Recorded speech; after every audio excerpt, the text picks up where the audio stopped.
Bienvenue sur le Path of Faith, où nous commencerons un parcours de transformation spirituelle, illuminé par la foi et les enseignements de Jésus-Christ.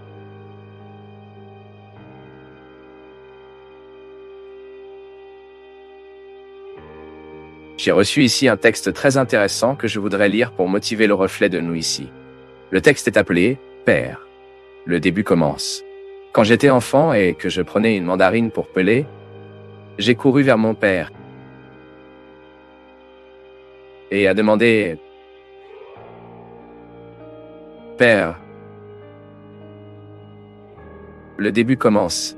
Ce que je voulais, c'était pour lui de faire la première larme dans la coquille, celle la plus difficile, la plus résistante à mes petites mains. Puis souriant, il a toujours fini par me peler tous les fruits. Mais d'autres fois, j'ai pris le reste de la peau de cette première déchirure providentielle qu'il avait faite. Mon père est décédé il y a longtemps et je ne suis plus un enfant. Même ainsi, je ressens un grand désir de l'avoir à côté de moi pour au moins commencer le début de tant de coquilles dures que je trouve en cours de route. Aujourd'hui, les mandarines sont différents.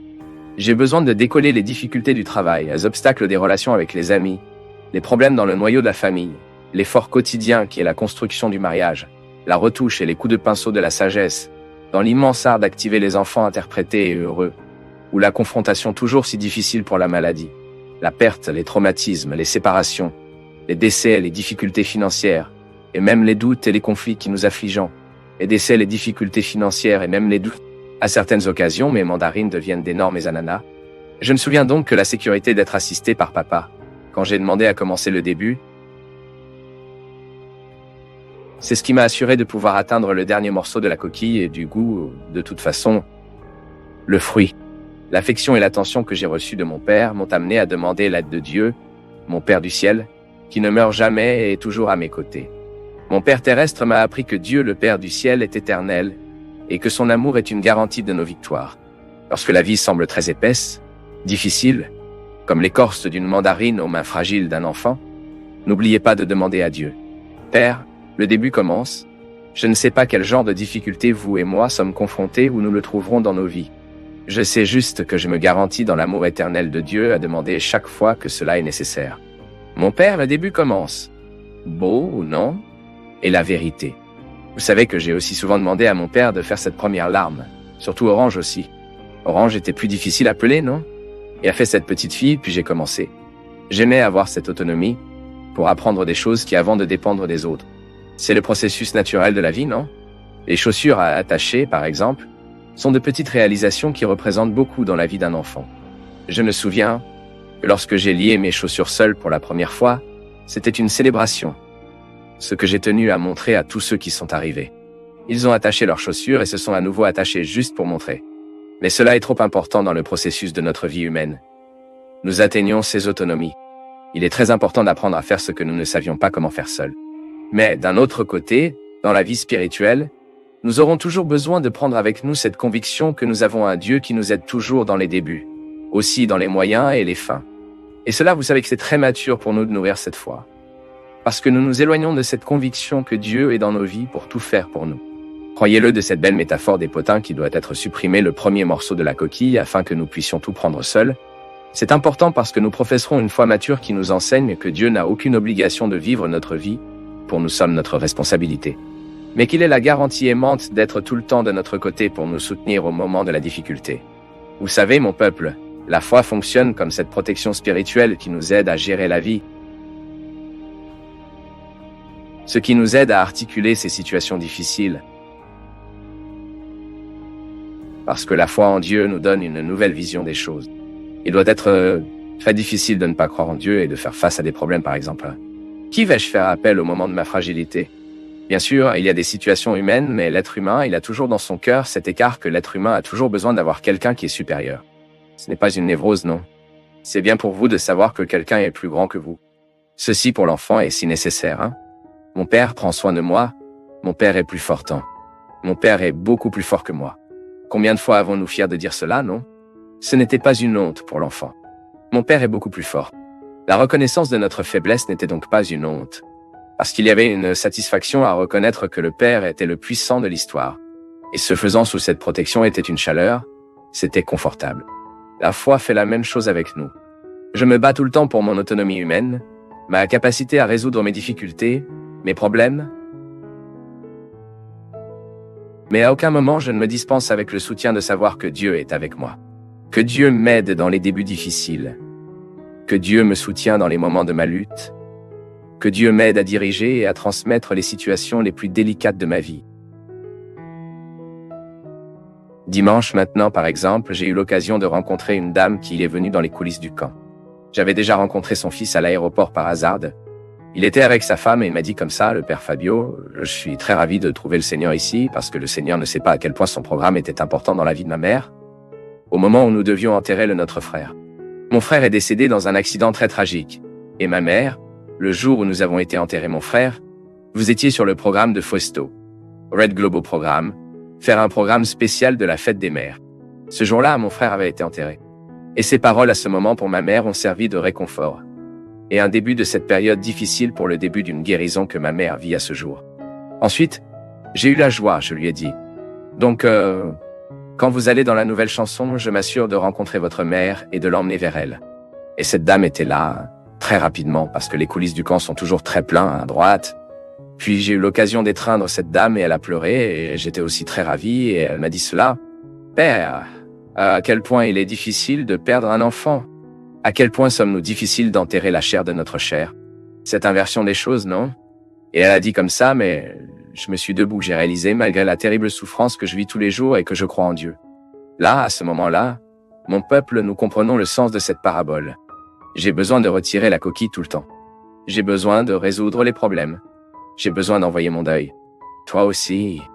Mais quand nous avons cette conviction que Dieu est avec nous, le cœur s'améliore. Le poids de la vie est soulagé. La vie reste difficile, mais la foi en Dieu nous fournit un arsenal. Il nous offre un instrument qui nous aide beaucoup à gérer tout cela. C'est pourquoi j'ai dit, et je le répète, et je ne serai jamais fatigué, croire en Dieu est une attitude d'intelligence. Croire en Dieu est raisonnable. Car chaque fois que je fais face à quelqu'un qui est supérieur à moi, je me sens soutenu par ce qui est fragile en moi. Ah, alors Dieu est l'invention de notre tête. Non, Dieu utilise cette condition humaine, ce détail de la condition humaine afin de se manifester. La grandeur de Dieu s'explique, oui, dans sa capacité à être avec nous, à ressentir les mêmes douleurs que nous le ressentons, aimer avec les mêmes sentiments, passer par notre histoire des significations qui sont appropriées à nos vies. Et j'ai vu dans tant de lieux du monde cette action de Dieu tenant, soulevant, soutenant le cœur fragile. Ça arrive aux autres, ça peut nous arriver aussi, n'est-ce pas? C'est pourquoi nous devons grandir dans la foi. Car plus nous grandissons dans la foi, plus la possibilité de faire face à des difficultés de détermination. En toute sécurité, notre capacité à entrer dans les territoires de la sagesse, qui sont si difficiles à conquérir. Je dis souvent que les territoires de l'intelligence ne sont pas difficiles à gagner.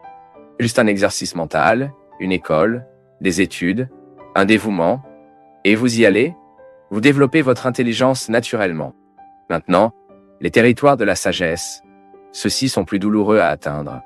C'est pourquoi nous comprenons que parfois nous trouvons des gens très intelligents mais inconnus, et parfois vous trouvez que des personnes inintelligentes, sans trop d'instruction, n'ont pas eu beaucoup de possibilités de développer votre cognitif, et la sagesse et la foi sont deux bras du même corps. Là où il y a la sagesse, il y a la foi. Là où il y a la foi, il y a de la sagesse. La sagesse comme cet élément qui étend notre vision des réalités. Alors je regarde l'enterrement de mon fils, et je ne vois pas seulement le désespoir. Je vois la résurrection là aussi. Je vois aussi la possibilité de mieux vivre de cette perte là-bas. En perdant, je découvre une nouvelle façon de voir ce que j'ai encore, pour ceux qui m'entourent et peut-être à cause de la douleur que je ressens, pour le fils que j'ai perdu. Je peux me permettre d'aimer les enfants qui sont partis. La famille est encore avec moi. C'est une sagesse que nous devons réaliser. C'est le résultat de la foi que nous devons vouloir réaliser.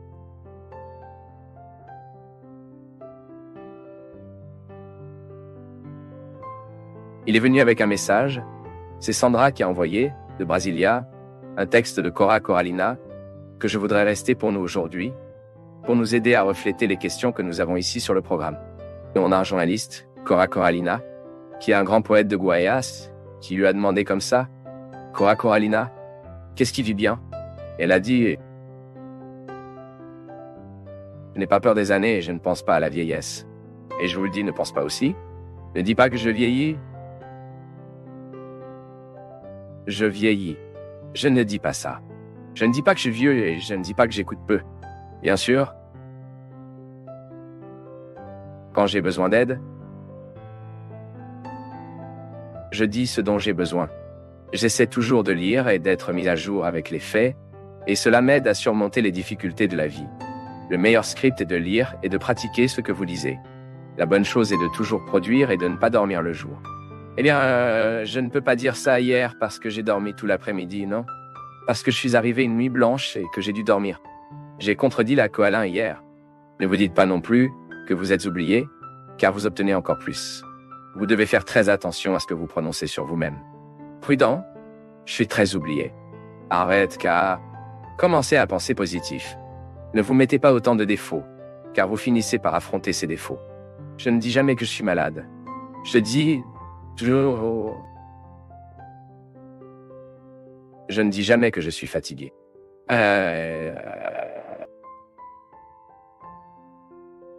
mot négatif. Plus vous dites que vous êtes fatigué et oublié, plus vous obtenez que vous avez oublié et fatigué. Écoutez-vous, Nana?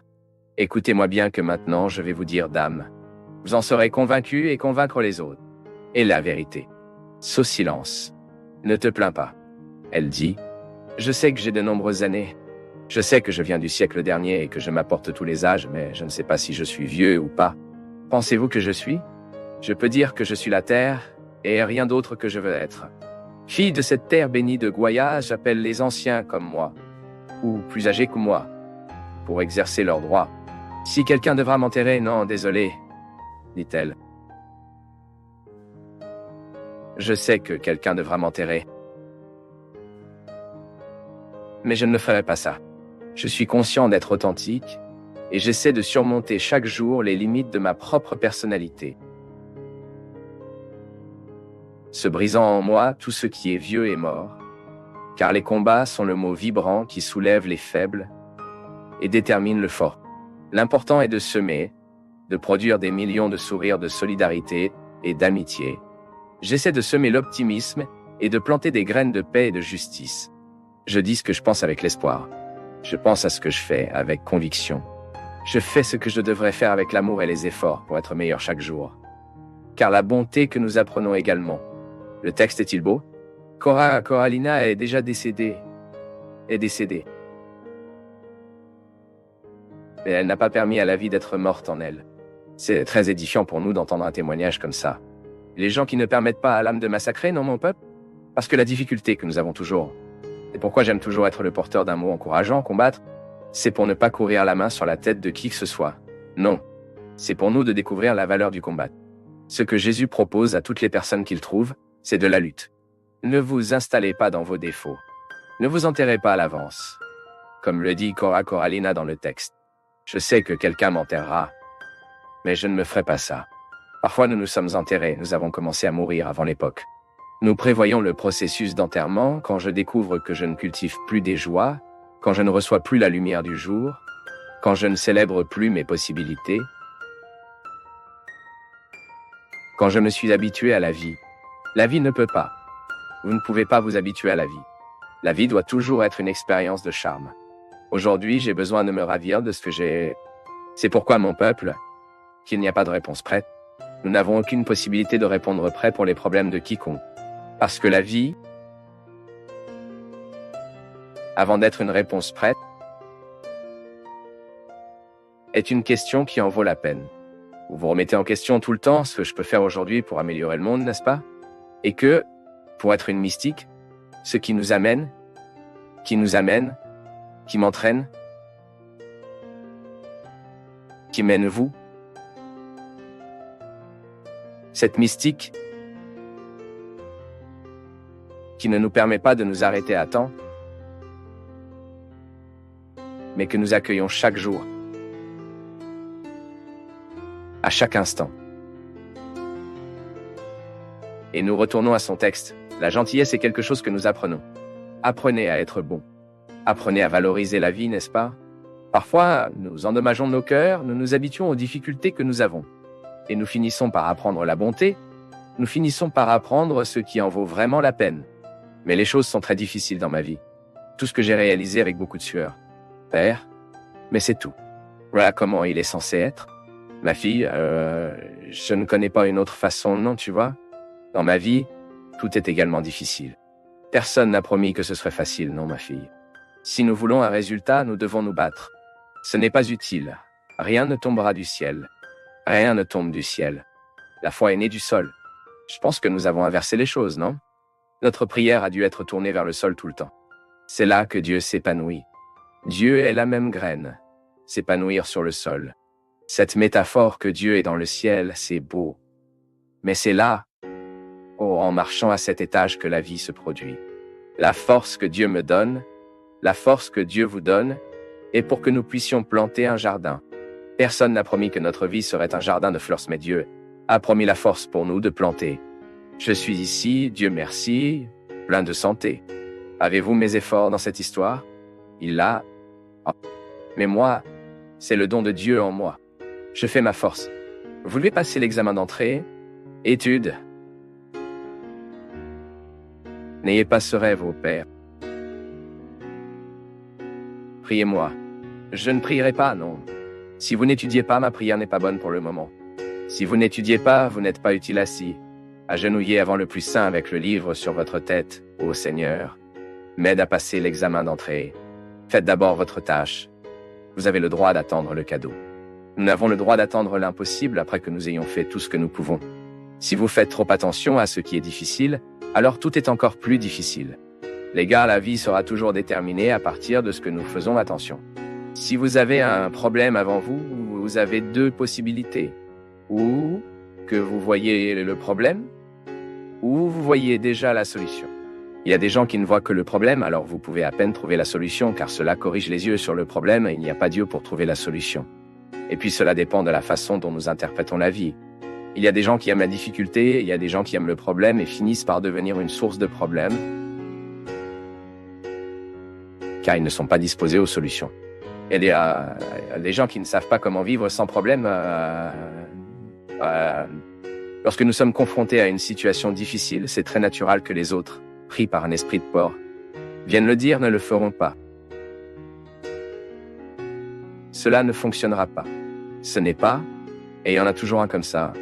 Je n'ai pas dit, je ne sais pas. Je pense que cette entreprise fonctionnera. Non. Il y a toujours un esprit de porc prêt à jouer une phrase destructrice qui sera découragé. Mais non. Si nous ne faisons pas attention à ces discours, nous extraire le courage en nous d'une manière que nous ne savions pas. Parfois, tout est si difficile. Non, pas exactement ça. C'est juste que nous regardons tout dur. Ce n'est pas que tout soit difficile, nous regardons tout dur. Ça ne peut pas être comme ça. Nous pouvons être un peu plus optimistes. La difficulté existe dans la vie de chacun. Ils sont partout. Maintenant, la façon dont nous sommes confrontés à ces difficultés est que cela fera une différence. Il y a 5000 personnes pour 5 postes vacants. Ne t'inquiète pas, tu vois. 90% de ces 5000 qui essaient cet endroit n'ont pas étudié la façon dont vous avez étudié. Si vous vous préparez vraiment aux choses, vous éliminez déjà la plupart des concurrents. Car la plupart sont plus ou moins. La plupart vivent plus ou moins. La plupart font plus ou moins. Il y a peu de gens qui prennent vraiment la vie de manière responsable comme il en a besoin. Il y a peu de jeunes qui, dans la phase 16-17 ans, prennent le collège sérieusement. Il y a peu d'étudiants qui fréquentent actuellement l'université avec la discipline dont la profession aura besoin un jour. Et je dis toujours, je veux être un bon professionnel. Étudiez bien ce que vous étudiez. Parce que vous n'avez pas le droit d'être plus ou moins, vous n'avez pas. Personne n'en est sorti. Vous, dans votre région, vous devez aller après votre qualité. Vous qui êtes médecin, vous qui êtes un dentiste, vous savez combien vous devez vous perfectionner pour rester debout dans le monde d'aujourd'hui. Aujourd'hui, nous sommes en temps de compétences, et ce n'est pas un problème. Il doit nous motiver à vouloir. Reconnaissant également que c'est le minimum en nous. Nous méritons de prendre soin de ce minimum. Ce processus peut être amélioré de plus en plus, augmenter de plus en plus nos possibilités. Et puis, lorsque nous heurtons à notre fragilité, nous devons en tirer des leçons. Elle n'a pas besoin d'être découragée. Mais bien plus qu'une qualité professionnelle, avant que ce soit notre qualité humaine. Beaucoup plus qu'un bon médecin, vous devez être un bon père, pour être un bon fils, pour être un bon frère. C'est ce qui fait que le bonheur vient vraiment pour s'adapter en vous. Il ne sert à rien de faire dans votre profession si vous n'êtes pas réalisé en tant que personne. Et c'est ce dont nous parlons aujourd'hui. C'est cette amélioration humaine. Et dans le College of Life, nous apprenons tout le temps. Il n'y a pas de professeur pour nous apprendre à être père, nous apprendre à être un frère, non. Il regarde dans les yeux de ceux que nous aimons que nous découvrirons la bonne mesure de l'apprentissage de chaque jour, afin que nous puissions être un meilleur être humain dans le monde d'aujourd'hui. Plus de mauvaises personnes. Assez de personnes incompétentes en tant que personnes. Assez de tueurs, assez de voleurs, assez de menteurs. Donnons cette qualité mondiale. En commençant par vous, peu importe comment vous avez vécu jusqu'à aujourd'hui. La parole de Dieu pour nous est toujours optimiste. Dieu continue de voir des valeurs en vous. Dieu continue de croire que votre cœur peut être meilleur. Dieu continue de croire que, dans ce cœur souvent marqué par des échecs, il y a une victoire que vous pouvez arriver. N'abandonnez pas. Versez sur nous la bénédiction du Dieu Tout-Puissant, celui qui est Père, Fils et Saint-Esprit. Génital. Les rapports sexuels sont celui qui implique tout l'être. L'autre n'est pas seulement un corps qui est devant moi. L'autre est un être qui a la dimension de la sexuelle, physique, génitale, mais il est logique que s'il est plénifié avec la signification sexuelle de la totalité. C'est quelqu'un qui est aimé, c'est quelqu'un qui aime. Mais cela ne se produit pas toujours. Cynthia, ce que nous devons faire pour aider, réveiller ces personnes qui doivent être aidées, qui ne sont pas conscientes du processus d'autodestructif qu'ils vivent, et de le souligner précisément. Posez-lui cette question déconcertante. Attendez, votre projet de vie est-il maintenant d'être un objet? Né pour être un objet? Êtes-vous prêt à vivre cette période de vie comme l'objet de l'autre? Ne pensez-vous pas que vous méritez d'être heureux? Ne pensez-vous pas que vous méritez de briser cette chaîne de destruction que l'autre s'impose là-bas, apportant un certain nombre de mauvaises choses nuisibles et nuisibles? Réveillez-vous l'autre. Vous m'avez toujours entendu ici, je ne manque pas l'occasion. Chaque fois que j'ai l'occasion de parler contre des dépendances socialisées et non socialisées, je parlerai. Parce que je le vois une cause de grande destruction pour les gens. Combien de jeunes perdent leur vie aujourd'hui parce qu'ils ne sont plus en mesure de dire non pour craquer? Cocaïne, marijuana? Tuez-vous mon peuple. Voler leur propre famille? Pourquoi? Parce qu'ils ont perdu leur propre amour. Quand nous perdons le auto-amour, nous sommes capables de tout type de prostitution. Et nous nous prostituons à bien des égards, pas seulement dans le corps, non. Nous nous prostituons dans l'esprit. Nous nous prostituons dans le caractère. Lorsque je m'entends avec les menteurs pour pouvoir en avoir un avantage. Quand je commence à recevoir des situations abominables dans ma vie et que je commence à faire un pacte avec tout cela, je me prostitue. Nous devons être conscients tout le temps que nous ne sommes pas nés pour de tels projets petits. Nous sommes nés beaucoup plus. Le projet de Dieu dans nos vies, en notre histoire, est pour bien plus. Nous ne pouvons pas niveler en dessous. Dieu a rêvé pour moi et pour vous des situations les plus nobles. Je ne veux pas perdre les heures que j'ai avec les petits magasins.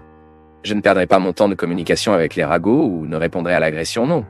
Je ne veux pas donner le temps. Je ne veux pas donner mon temps. Je ne veux pas perdre mon temps sur ce que je sais ne construire pas ou ne construire pas ce qui communique avec moi l'option pour la vie qu'elle passe tout le temps dans de petites choses aujourd'hui. J'ai besoin de prendre ça, je suis le gardien de ce territoire. Et c'est avec Dieu que je fais ce garde, cette sentinelle. Cette vigilance. Jésus a dit très judicieusement à ses amis, se référant à l'arrivée du royaume, de l'eschatologie autour, regarde et priez. Cette posture chrétienne, j'ai besoin de regarder tous mes choix tout le temps. J'ai besoin de regarder tout le temps ce qui m'arrive. Les relations que j'établis. Quelles sont les influences que j'apporte à ma vie? Quel est l'état d'esprit que je lui permets de mélanger en moi? Et priez à ce sujet. Réfléchissez. Vigio et réfléchissez. Et si nécessaire, je change de concentration. Pourquoi? Ça ne donne pas? Je ne peux pas perdre de temps. Vous ne pouvez pas perdre de temps. Vous n'avez pas le droit de malheurer le projet que Dieu a pour vous. Ce qui est merveilleux. Ne pensez pas que Dieu a pensé petit à toi. Dieu a pensé très grand avec vous. Et tout ce qu'il attend de vous est là en vous. Il vous suffit de s'épanouir. Juste besoin de porter des fruits. Seuls ceux qui ont prouvé la douleur, qui a souffert de l'amertume, a vu la croix et la vie dans de vrais tons qui cherchaient à juste titre, mais qui se sont perdus dans le mauvais, devait savoir comment recommencer. Combien de temps devons-nous être que nous sommes? Nous ne perdons pas de temps à ne pas être ou à réaliser le rêve de l'autre, car il m'a imaginé comme ça et comme ça. Non, la vie est urgente et nous devons vivre avec une grande disposition l'opportunité d'être aujourd'hui, ici, en ce moment. Plusieurs fois, nous ne changeons pas l'attitude, c'est parce que nous ne changeons pas la façon de penser. Il est intéressant de voir à quel point c'est vraiment vrai lorsque j'ai du mal à vivre avec quelqu'un. Si vous ne changez pas la façon dont j'interprète l'autre, cela ne changera pas ma façon de le traiter. Je le tombe tout le temps, mon peuple. Vous savez très bien m'accompagner, vous savez comment le public, ma vie m'expose tout le temps. Et j'ai besoin d'avoir beaucoup de sécurité pour que je puisse faire ce que je fais. Et de temps en temps, se heurte à ma vie, à travers une lettre, par le biais d'un email. Des gens qui ne comprennent pas mon prêtre. C'est naturel. Mais au moment où je ne suis pas interprété comme je dois l'être, j'ai le droit de fixer cette limite. Pourquoi? Vous jouez mal. De nombreux mariages se trompent à cause de cela, car le mari interprète la femme comme un bien de consommation. Ne l'interprète pas comme un être humain qui a des testaments, qui a souhait, qui font des rêves. Ainsi, l'attitude souvent que Curtars qui attaquera ne sera modifiée qu'au moment où le mari regarde sa femme et l'interprétera d'une nouvelle manière. Il y a la liberté. Et dans la liberté, nous pouvons être frères, nous pouvons être amis, nous pouvons être heureux, car personne n'est empêché d'être non. À plusieurs reprises dans votre vie, vous étiez mécontent parce que quelqu'un a nié ce que vous étiez.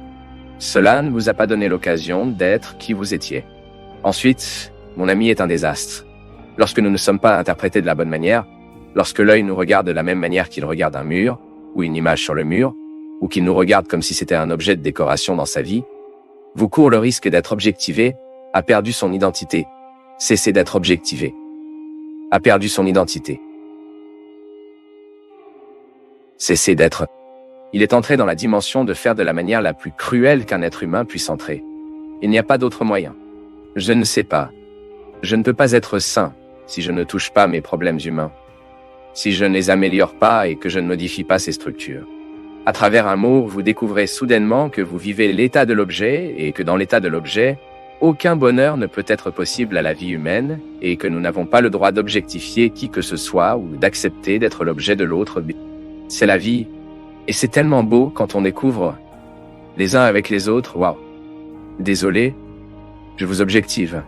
Je ne quitte pas le vôtre être gratuit. Je ne vous permets pas d'être vous. Et l'amour est né de cela, cette capacité à respecter ses limites et à comprendre que l'autre est en train de transformer, non pas ce que je veux, mais dans ce que Dieu veut pour lui.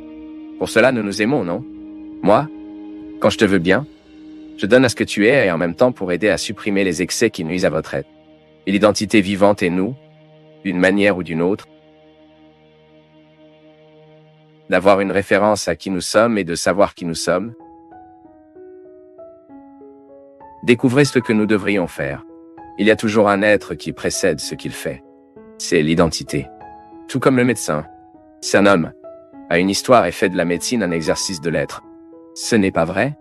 Mais avant qu'il ne soit le médecin, il est ce garçon qui a fait ses études à la campagne.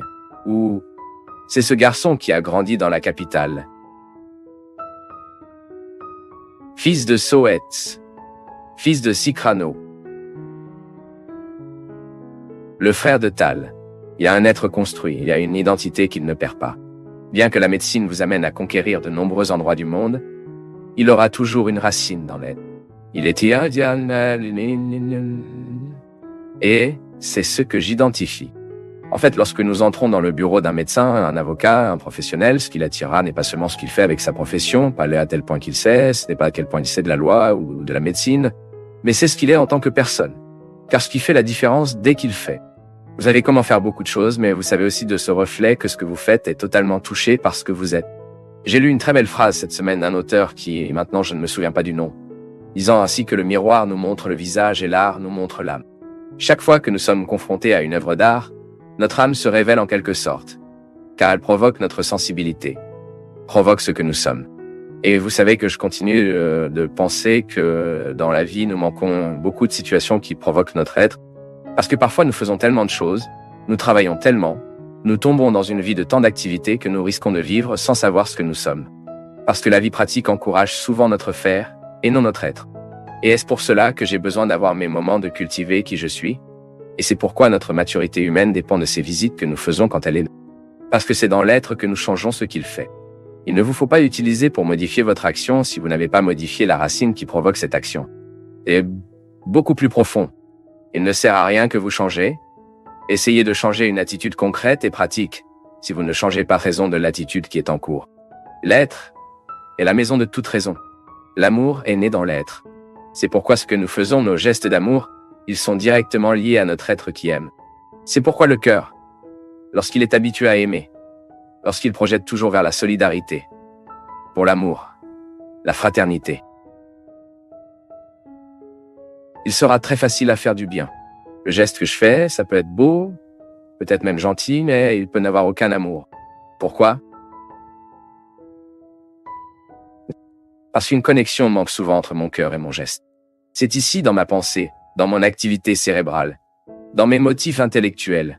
C'est ici où mon cœur bat, où tous mes sentiments sont traités, où mes sensations existent également et m'aident à être qui je suis, que la première dimension du christianisme se forme. C'est le formatage chrétien. Nous pourrions utiliser un terme moderne, n'est-ce pas? Lorsque vous formatez votre ordinateur, que faites-vous? Vous le transformez, vous le supprimez, vous nettoyez tout ce qui était là, et vous le projetez pour une nouvelle période. C'est ce que le baptême nous fait. Il nous retire d'une condition ancienne et des formats à une nouvelle vie. Donc, de mon baptême, je suis trempé dans cette nouvelle façon d'être de Jésus. Et parce que je suis chrétienne, mes attitudes seront nées naturellement chrétiennes. Naturellement, c'est un mot difficile, car notre geste de cristal n'est pas toujours naturel, mais c'est parce que la conversion de l'être fait défaut. Il est naturel que je veuille du bien, il est naturel que je ne secoue pas la discorde, il est naturel que je sache comment contrôler mes vanités, il est naturel que je puisse contrôler ma fierté, il est naturel que je ne veuille pas mentir, parce que l'être est connecté en Jésus et c'est très bien que vivre la dynamique de Jésus est précisément de nier tout cela, il ne le veut pas comme partie, il ne veut pas faire partie de ses misères, n'est-ce pas? Lorsque nous regardons Jésus, nous découvrons qui nous devons être, comment nous devons penser. J'ai parlé ici tellement de fois que l'apôtre Paul a compris, parce que Paul était un homme très cultivé. Et en fait, toute théologie chrétienne se fait tout le temps dans les concepts pauliniens, qu'il a donné en quelque sorte ce revêtement intellectuel pour une pensée simple de Jésus. Alors que dit-il? Que nous devons d'abord transformer notre état d'esprit. C'est ce que dans la philosophie, nous appelons métanoïa. Tu m'as entendu parler? Le méthane est le changement d'esprit. S'il tourne vers la droite, nous tournerons vers la gauche. Mais je voudrais résumer tout cela dans cette phrase où peut-être en un mot vous êtes un territoire sacré. Pour dire que vous êtes un enfant du ciel, même si vous avez déjà raté beaucoup dans la vie, même si vous avez déjà échoué, cela n'a pas d'importance. Aujourd'hui est le jour où vous rappelez que vous êtes un territoire sacré. Et en reconnaissant que c'est un territoire sacré, vous avez le droit d'annuler tous les camps irréguliers qui peuvent être arrivés dans votre vie, des gens qui sont arrivés, des structures, des mentalités, des choses qui vous ont soudainement pris en charge et qui se sont transformées en objets, dans un bien.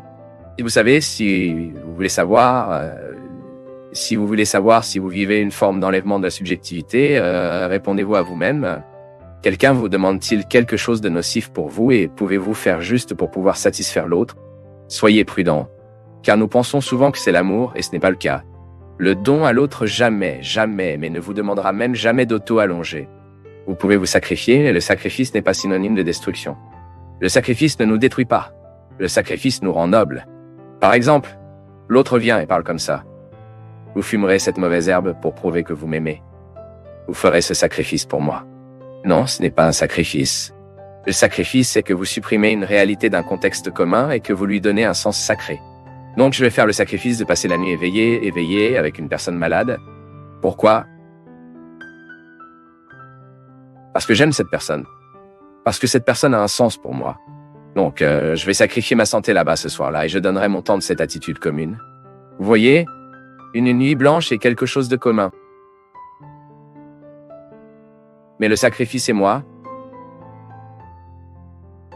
Je prends cette nuit blanche et donne pour elle un sens sacré. Ce qui était commun restant sans sommeil, j'ai donné un sens noble. Maintenant, quand je découvre que je fais des choses, dans certaines situations, me détruisant à cause de quelqu'un d'autre, Donc je risque d'avoir un lien désordonné avec lui. Cela doit être reflété tout le temps, mon peuple. L'enlèvement commence lentement, voyez-vous. Personne ne nous emmène tout de suite. Nous commençons à être pris lentement. L'envadé est élégant. Le kidnappeur d'affection, il est élégant. Il vient lentement. Il est affectueux. Il est séduisant. Il lui donnera un bon traitement. Et soudain, il prend la clé. Ensuite, vous êtes déjà sous la commande. Relations humaines qui peuvent être dans le mariage, dans l'amitié, les relations professionnelles, où vous vous détruisez à cause de l'autre, et vous n'êtes plus en mesure de dire non, vous assumez déjà cette destruction en tant que projet de vie. Alors vous avez besoin d'aide. Ceci est très présent dans les précociteurs. Pourquoi? Parce que l'adolescent n'est pas souvent préparé à l'amour. Parfois, il y a tellement de conflits là-bas et doivent encore gérer une relation pour deux. C'est un danger. De nombreuses jeunes femmes sont kidnappées du point de vue de la subjectivité, en arrivant des adultes qui commencent à prendre possession de ce monde sans trop de protection. L'adolescent est affectueusement inexpérimenté. Donc ces passions dès l'adolescence est si dangereuse. Parce que la personne devient aveugle. Il devient aveugle. Donc sois prudent. Chaque fois que vous constatez que vous vivez une relation qui vous vole, fixez les limites. J'aime toujours dire ça. L'autre nous traitera comme nous l'autorisons. Chaque fois que nous identifions qu'il existe une exagération de l'autre, fixez votre limite. Ce territoire ici est le mien. Ce territoire ici est sacré. Cela ne viendra que si je retire la sandale de mes pieds et que je reconnais que je ne suis pas vous, que je ne suis pas votre extension, que je n'ai pas l'obligation d'être à nouveau, que je n'ai aucune obligation de vivre pour satisfaire vos désirs, que je n'ai pas besoin d'être votre objet. Nous avons déjà parlé ici tant de fois les relations d'objets. Que sont les relations d'objets? Ce sont ceux dans lesquels une partie identifie l'autre comme l'objet de leur satisfaction. C'est très destructeur et très courant, très commun. Lorsque l'autre n'est pas en mesure de reconnaître que vous êtes un être humain, quand il vous regarde comme une machine, le sexe fait beaucoup ça. Il est impressionnant de voir comment le sexe peut faire de l'autre un objet. C'est parce que dans la sexualité, les gens font de l'exercice. Ils ont besoin de vivre une sexualité saine. Ils doivent faire de l'exercice en 2 dimensions. Parce que le sexe n'est pas seulement le corps. Un rapport sexuel est bien plus que la rencontre de 2 corps. La rencontre de 2 corps, vous donnez un autre nom pour cela, est une relation.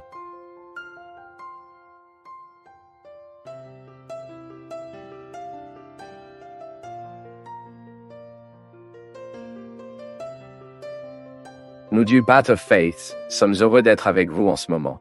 Partagez vos perceptions sur le sujet d'aujourd'hui dans les commentaires, montrez votre soutien en aimant la vidéo et partagez-la avec vos amis. Abonnez-vous à la chaîne pour rester connecté avec nous et ne pas manquer nos nouvelles vidéos.